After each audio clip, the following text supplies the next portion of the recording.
There's no need to act surprised at this point. It really isn't. It's not.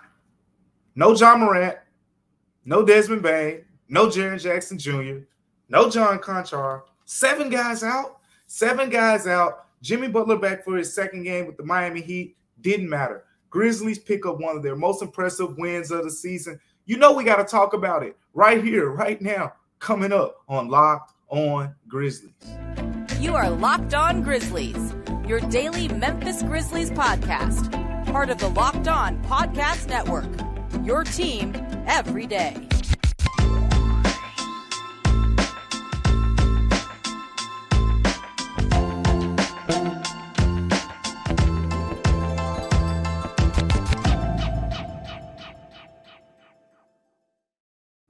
What's going on, everyone, and welcome back to Locked On Grizzlies, your premier podcast for all things Memphis Grizzlies out here. I want to thank you for tuning in because we got a lot to talk about.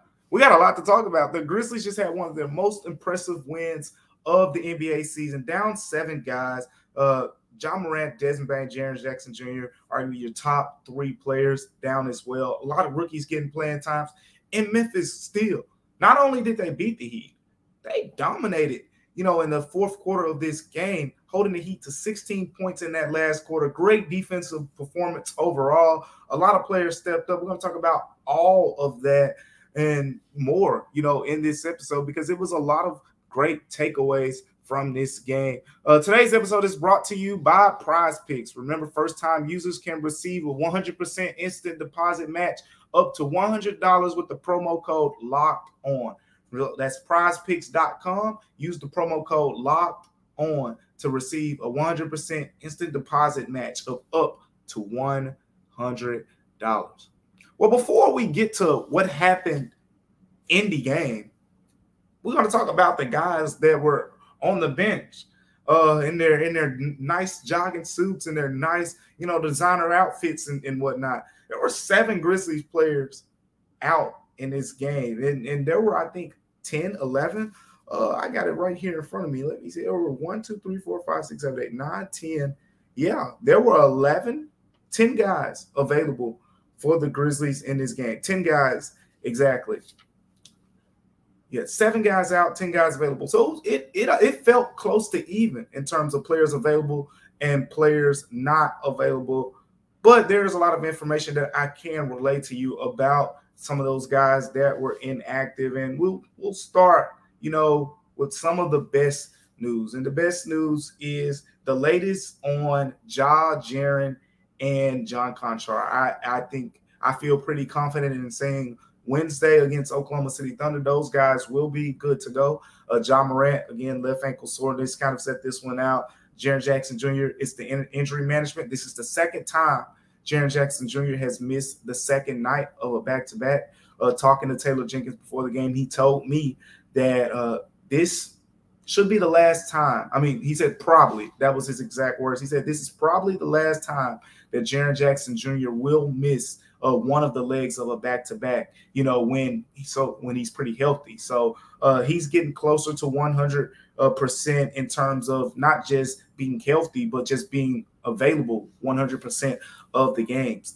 John Conchar as well, missed this game due to some soreness as well. So John Conchar, Ja Morant, Jaren Jackson Jr., all should be good to go Wednesday with no problem.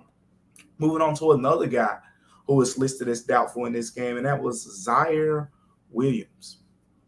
So Taylor Jenkins actually had a lot to say about Zaire Williams before the game. The first thing is, his status for Wednesday isn't as clear as those other guys. Remember, just like those guys, he was listed as doubtful, but it's a bit of a different situation. There's more conditioning things that Zaire Williams has to go through and all of that.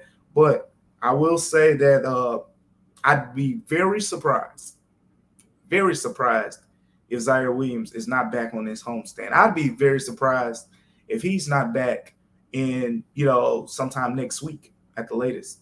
But the Grizzlies have a game Wednesday. They have a game Friday. and then get a couple days off on Monday. If I was a guessing man, I'd say, oh, he'd be back probably Monday. But there's a possibility that he can come back Friday as well. Even Wednesday, he's going to be listed on the injury report ahead of Wednesday's action as well. But Zaire Williams, they've really taken their time with him in this patellar tendonitis thing. You got to remember, at media day, this was a guy. A lot of the conversation when we were talking to Zaire Williams at media day was about, is he possibly still growing?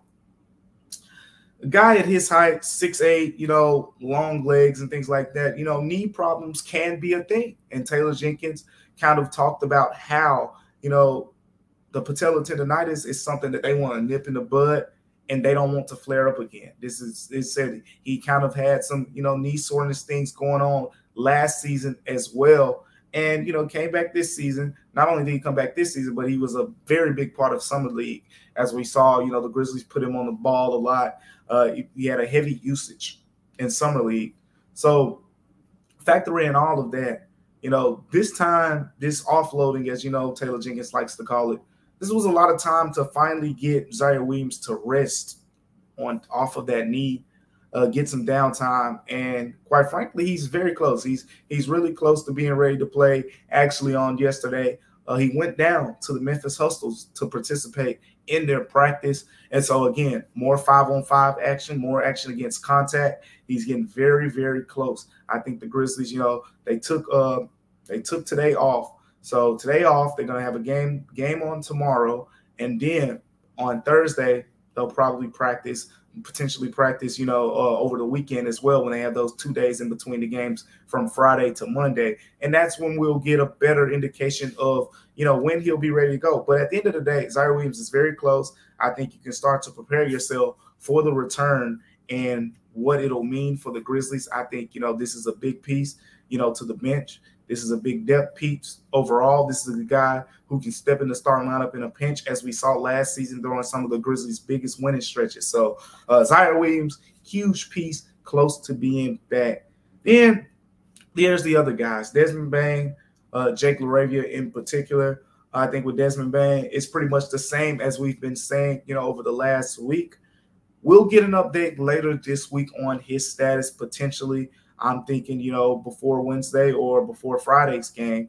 And once we get that update, we'll relay that to you as well. That update will be, about him being reevaluated. The Grizzlies then will let us know a more firm timeline on when he can return again. So if you read my story on commercialappeal.com where I spoke to a prominent foot doctor, Kenneth Jung, out in L.A., he really spoke to me in depth about why and how this thing could take a little bit longer than people may have expected. And that's what we're seeing so far. So if you haven't checked out that story, go check it out on commercialappeal.com and you can get more an idea of why, the Grizzlies are taking their time with this Desmond Bane situation. And they're being very careful because this is something, quite frankly, you don't want to creep up over the course of the season. Jake LaRavia, don't have much of an update there, but I will say 3 consecutive games, I believe it is, that he's been listed as doubtful. Usually that's a sign that there is more going on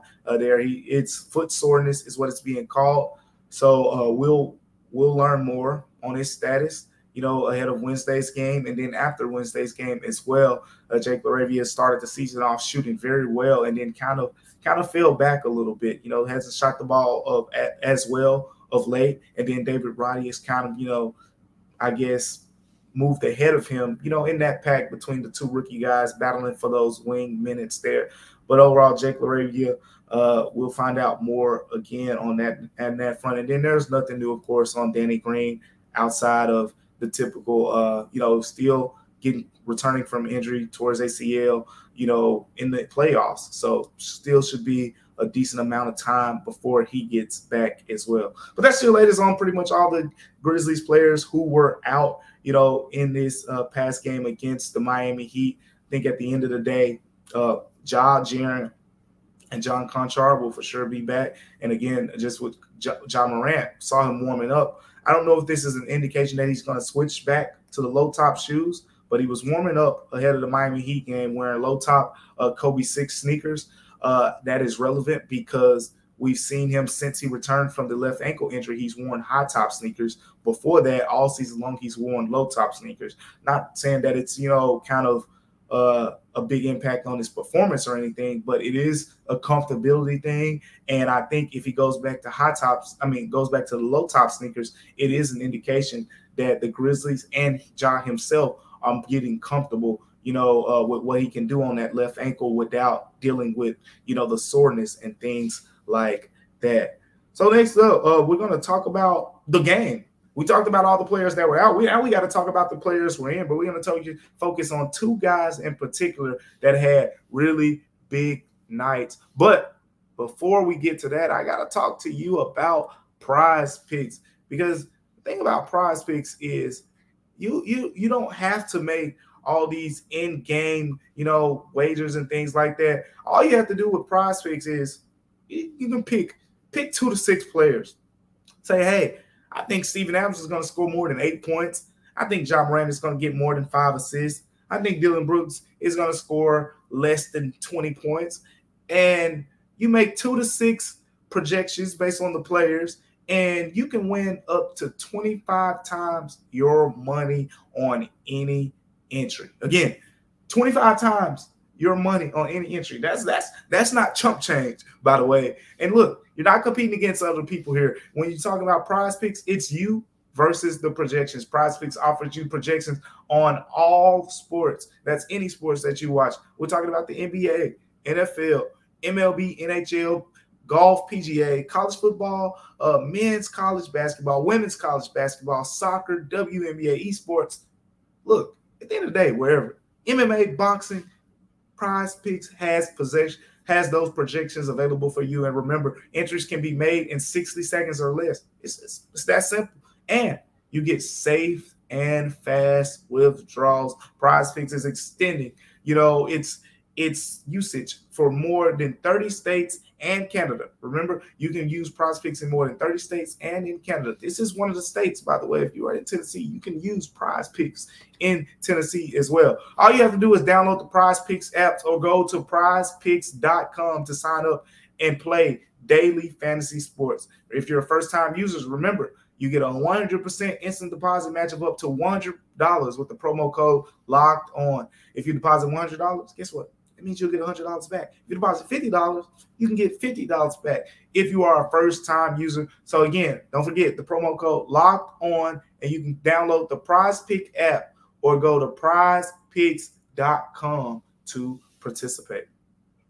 Speaking of participation, the Grizzlies had 9 players of 10 active guys participate in this game against the Miami Heat, and all of those guys showed out.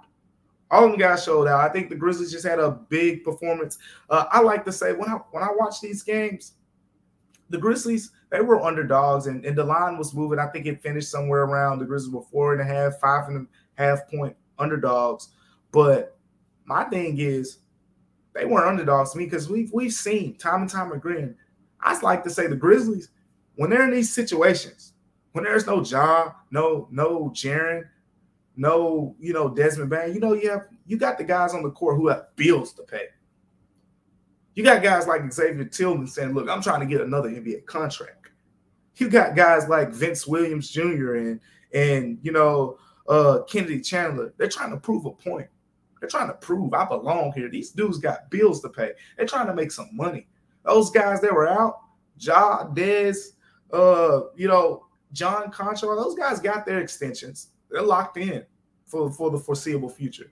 You had guys on the court that were trying to pay bills, and we saw that. That's exactly what we saw. We saw Kennedy Chandler battling with Jimmy Butler on the ground for a loose ball. We saw Santi Aldama, basically diving into the front row, throwing a basketball just in the air, as he was falling out of bounds. And we saw all type of hustle plays from this Grizzlies team. It was impressive to watch. Memphis ended this game with 10 steals against the Miami Heat. And it was a lot of feistiness.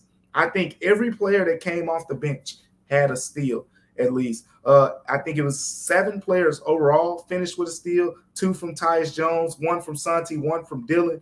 And then you mentioned 2 from Kenny Chandler off the bench, 1 from Brandon Clark, 1 for Vince Williams as well. And, I mean, it was just a all-around night of effectiveness from this team, a collective effort, 101 to 93 win. And not only that, we talked about the defense having bills to pay. How about holding the Miami Heat to 39% shooting from the field? And this wasn't just one quarter of work. This was pretty much throughout the game. They were scrappy. They were tough. They weren't letting Miami get much of anything. Tyler Hero was the high scorer for Miami. He had 23 points, but it took him 20 shots to do it. 18 of 20 shooting from the field. Jimmy Butler, he shot 6 of 11, had 18 points and 8 assists. But they were hounding him as well. The Grizzlies did a good job of just showing him bodies and just making sure he didn't get comfortable. But you know who was comfortable in this game? It's Tyus Jones. Tyus Jones is the highest paid backup point guard in the NBA for a reason. And I saw I made a post about this on Twitter yesterday, and someone commented on it and it was like, actually, it's Russell Westbrook. He's the highest paid backup point guard in the NBA. Well, no, duh. That's if you're being too technical. When I'm talking about the highest paid backup point guard in the NBA, we're talking about a guy who at the time when he signed his contract, it was known that he was going to be a backup point guard, and the Grizzlies paid him to be that. Russell Westbrook, that contract that he's on, he was paid that contract as a maximum contract type of player who is an all-star in this league. Tyus got his money, expected to be, a backup point guard in the NBA. But anyways, Tyus Jones, he was terrific. And what I liked about his performance, it wasn't just the 28 points, 10 assists, 10 of 16 shooting. It was just the consistency throughout the game. He didn't, this 28 points didn't come off Tyus Jones scoring 18 points in one quarter or 15 points in one quarter and disappearing for 2 other quarters and things like that. No, Tyus Jones, I think he had 9 points in the first quarter. Then he had 8 points in the second quarter. Then he had another, 9 points in the third quarter.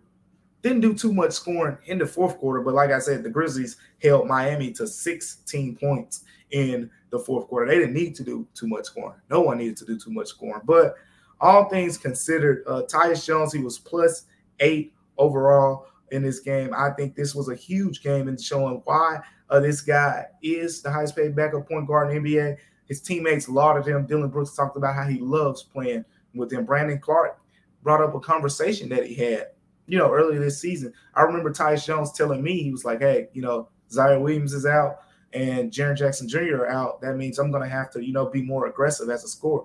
Not only did he tell me that, he told his teammates that. Tyus told his teammates, he told Brandon Clark, in particular, hey, look, I'm going to be more aggressive as a scorer. So on a game like Monday against the Heat, when 7 guys are down, you knew Tyus Jones was going to be aggressive. But it wasn't just with the scoring. It's 10 assists. It's not just 10 assists. It's the 1 turnover. 10 assists to 1 turnover. This is a guy, we talk about it a lot. Best assist to turnover ratio in the NBA the last 4 seasons. Hasn't gotten off to the greatest of starts in that area because he's had to take on that higher load. And it's an adjustment for Tyus. It is an adjustment for him. Another player making a big adjustment this season is Santi Aldama, right? Aldama, 18 points, 10 rebounds to secure the double-double in the win, and he was huge. He made 2 big three-pointers, 8 of 12 shooting, added a steal in this game, added a block, and I think Santi Aldama has some polish to him offensively. But I knew he was going to have a big night when early in the game the Grizzlies got him the ball inside, right? He's matched up inside. It's Jimmy Butler on him. Jimmy Butler is no scrub defensively by any means. But Santi Aldama is nearly 7 feet tall. And a lot of big men in those situations that aren't polished, you know what they're going to do? They're going to do fadeaways. They're going to do, turnaround shots instead of, just going over the top of the guy and say, hey, you're too little. You're too short. I'm just going to shoot over the top of you. Multiple occasions, Santi Aldama took his time in that matchup, got to his spot, and just shot it over the top of him. He did it against a couple smaller Miami Heat defenders as well. And this was big because anything about the Miami Heat lineup, Bam Adebayo is in the middle.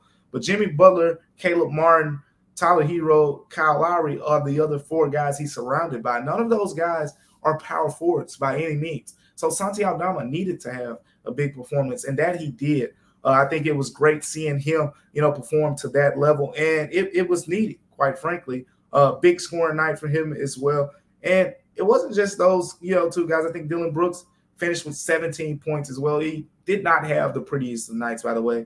Dillon Brooks shot 7 of 22 from the field, 2 of 11 on three-pointers, and -10. Finished -10 in plus-minus ratio. So Dillon Brooks will be the first to tell you he shot horrible. He said it after the game to me as well. He said, shot horrible in this game. But overall, there wasn't, effectiveness throughout the Grizzlies lineup. But it was a couple rookies that really impressed me in this game. We're going to talk about those two guys coming up right here after a quick break. So it just wasn't the starting lineup. It was the bench too.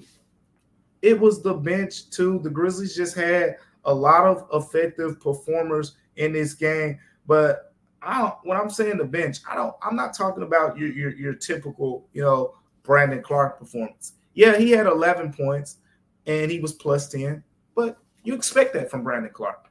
I'm talking about these rookies, Kennedy Chandler and Vince Williams Jr. And since we're talking about the rookies, we might as well throw David Roddy in there as well with his first career start. But a big night for the Grizzlies rookies. We mentioned Jake LaRavia didn't play, but let's focus on these other guys and what they brought to the table against the Miami Heat in this game. The first guy we're going to talk about is David Roddy, right? First career start for him. Played 33 minutes, 37 seconds in this game. Didn't shoot great. 2 of 8 from the field. Overall, 0 of 3 on his three-pointers. But he did have 5 rebounds. He added 2 assists. He had 2 blocks, and he was plus 6 in plus to minus in those minutes. Why? Well, I thought, first of all, he had a tough assignment. Remember, David Roddy, I think is 6'6", 240, 250 pounds. And it kind of was interesting watching. The Grizzlies had him chasing around Tyler Hero. If you know anything about how Tyler Hero plays, he's one of those guys who runs around a lot. And usually against those guys, you like to have your quicker, agile, long defenders. Think of a guy like a Zaire Williams to bother him with length and things like that. But I thought, we would see David Roddy go against Jimmy Butler and maybe Dillon Brooks, and his bigger, more length, more size, chase Tyler Hero around. But the Grizzlies opted to go with Dillon Brooks against Jimmy Butler, for obvious reasons. And they had David Roddy chasing around a small guard. And he was effective, for the most of the part. So, again, first career start for David Roddy. I think overall he was effective in that role. Now on to the biggest rookie performance of the night, and that was Kennedy Chandler. As a guy who graduated from UT, I talked about it before the season when we were talking about possible draft picks for the Grizzlies. Thought this guy fit this team like a glove. The explosiveness at the point guard position, he's tailor-made to push the pace the way Memphis likes to push the pace. The jumping ability, the hands he has defensively. We talked about how the Grizzlies led the NBA in steals last season. The hands this guy has, as a defender, tailor-made for just the identity of this team. And this was the most extended playing time we've seen Kennedy Chandler get. And we saw why. He played 25 minutes, 44 seconds, basically 26 minutes of game time. Shot 4 of 11 from the field, 1 of 4 from three-pointers. But he had 9 points, 5 assists. Check this out. In those 26 minutes, a team high plus 18. Plus 18 in 26 minutes. The Grizzlies were 18 points better than the Miami Heat. Kennedy Chandler was a game changer in this game. An absolute game changer in this game. And not only that, we saw him and Tyus Jones play in the lineup together, and that lineup was effective. Again, he was one of those other guys who guarded Tyler Hero a lot, and this was a matchup that, that was more of what I thought we would see when you talk about guarding Tyler Hero. Kennedy Chandler was quick. He was everywhere Tyler Hero went. There were a couple, mental mistakes I noticed. I think Ken Chandler, and maybe it was just the Grizzlies, defensive scheme at that point. But I can't imagine, them saying, hey, let's go under screens against Tyler Hero. So you had a couple situations like that where Tyler Hero got free for some three-pointers and whatnot. But overall, Kenny Chandler's defensive tenacity, his ability to create for his teammate with the 5 assists, and, he had 9 points, and he was a blur getting to the rim. This guy's going to be fun to watch as he, he learns to, pick and choose, playing with pace, playing with speed and things like that, getting to his spots, learning, just the NBA game more and more. But Kenny Chandler is a problem. I think, he's tailor-made to get the reins of that backup point guard position. When you talk about, Tyus Jones was given a 2-year contract, 2 years, $30 million. This is the first season of that. Then next season, you groom Kenny Chandler again, potentially give him a bigger role. And then that next season, that third season, with Ja Morant being your starting point guard, you have a guy, Kenny Chandler, who's ready to step into the starting lineup in a pinch if Ja, misses some time, and he's ready to be a high-quality backup point guard in the NBA. That plus 18 was no fluke. That was because he had his hands all over what's happening. I mentioned the 2 steals. How about a block as well? Kenny Chandler can get up if you didn't know. But overall, very effective game from him. And then there was Vince Williams. Vince Williams Jr., no, he didn't make a shot. 0 of 3 from the field in 14 minutes. Only had 2 rebounds. If you look at the raw stat sheet, you're saying, what did he do? He was, didn't make a shot, didn't score a point, just had 2 rebounds, 0 of 2 on 3-pointers. But let me tell you something. What that guy brings to the table defensively, you can't teach. Vince Williams Jr., there were just a couple moments, where his length, his size, and you can see why the Grizzlies were interested in him. I think the three-pointer is one of the better parts of his game. He is a legit 3-and-D type of player, and over the course, as he, gets more playing time and figures out how to play at the NBA, I think we'll see, that shape itself out. But defensively, he was impressive. 1-on-1, he held his own. And then there was a situation I remember in particular. I think it was Jimmy Butler. Jimmy Butler was posting up a smaller Grizzlies player. Looked like he was going to get to an easy shot. And he turns over his right shoulder. As he turns over his right shoulder, Vince Williams this is some high IQ stuff, y'all. Vince Williams comes over there, puts 2 hands up. So as soon as Jimmy Butler turns, he's blocked. Not only by the person he's guarded by at that point, but Vince Williams in his long 6'6" frame with the long arm, and Jimmy Butler tries to throw the ball to the open teammate that Vince Williams came to help off of, but he airmails the ball out of bounds because he couldn't see. And that was just a great example of, what Vince Williams brought to the table. That was one of the 5 turnovers that the Grizzlies forced on Jimmy Butler that night. And Vince Williams Jr. was a big reason why. So pretty much defensively, I'm sold on what this guy brings to the table.